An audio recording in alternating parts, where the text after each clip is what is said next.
Hey everyone, it's Dr. Kelly. I'm just doing a quick update on our MTC coin. So I did this video last night before last, I think it was, and here we are.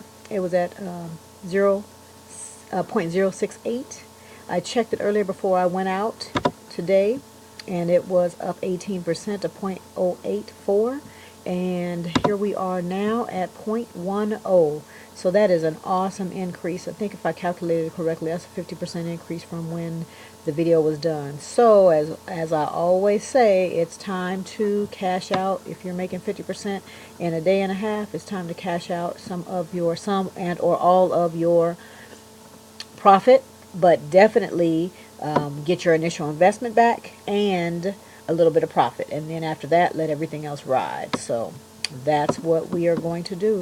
So anyway, I just wanted to share that with you, and then after everything else rides, you're playing with house money, it's all good after that. So anyway, I just wanted to do this quick update of where we are, 0.10. All right, take care. Bye.